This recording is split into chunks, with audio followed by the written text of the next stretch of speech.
مور اور ابلیس کا واقعہ۔ بسم اللہ الرحمن الرحیم۔ یہ اس وقت کا واقعہ ہے جب اللہ تعالیٰ نے حضرت آدم علیہ السلام کو پیدا فرمایا، فرشتوں کو حکم دیا کہ آدم کو سجدہ کریں۔ سب فرشتوں نے سجدہ کیا مگر ابلیس نے تکبر کیا اور سجدہ سے انکار کر دیا۔ اللہ تعالیٰ نے ابلیس کو جنت سے نکال دیا مگر ابلیس نے مہلت مانگی اور کہا، اے اللہ مجھے قیامت تک مہلت دے، میں آدم اور اس کی اولاد کو بہکاؤں گا۔ اللہ تعالیٰ نے اسے مہلت دی مگر جنت میں داخل ہونے سے منع فرما دیا۔ حضرت آدم علیہ السلام اور حضرت حوا علیہ السلام جنت میں رہتے تھے۔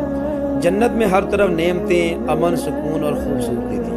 اللہ تعالیٰ نے فرمایا، تم جنت میں جو چاہو کھاؤ مگر اس ایک درخت کے قریب نہ جانا۔ ابلیس جنت کے باہر حسد اور غصے میں جل رہا تھا۔ وہ کسی بھی طرح جنت میں داخل ہونا چاہتا تھا تاکہ حضرت آدم علیہ السلام کو بہکا سکے۔ اس وقت مور جنت کا سب سے خوبصورت پرندہ تھا۔ اس کے پر رنگ برنگے، آواز دلکش اور چال غرور بری تھی۔ مور کو اپنی خوبصورتی پر بہت ناز تھا۔ ابلیس نے مور کو آواز دی اور کہا، اے مور، کیا تو ہمیشہ جنت میں رہنا چاہتا ہے؟ کیا تو چاہتا ہے کہ تیری خوبصورتی کبھی ختم نہ ہو؟ مور غرور میں آ گیا۔ اس نے پوچھا، ہاں مگر یہ کیسے ممکن ہے؟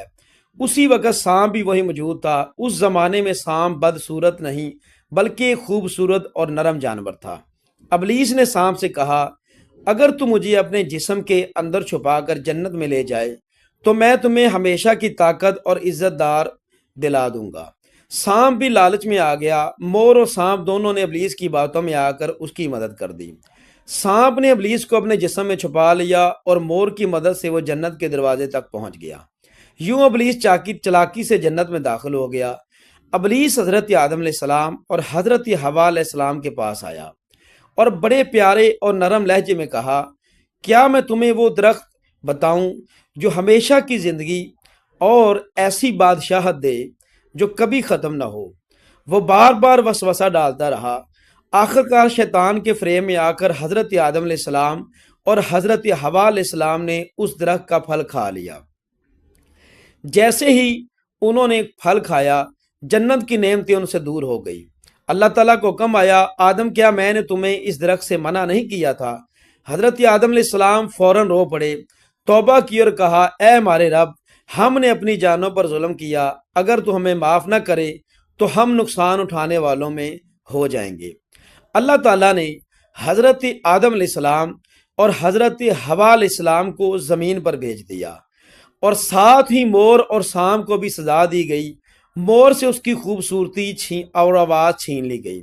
سانپ کو زمین پر رینگنے والا بنا دیا گیا۔ ابلیس ہمیشہ کے لیے مردود ٹھہرا۔ یہ واقعہ ہمیں سکھاتا ہے کہ غرور انسان کو تباہ کر دیتا ہے۔ شیطان ہمیشہ لالچ اور خوبصورتی باتوں سے بہکاتا ہے۔ توبہ کا دروازہ ہر وقت کھلا ہے۔ اللہ کی نافرمانی کا انجام نقصان ہوتا ہے۔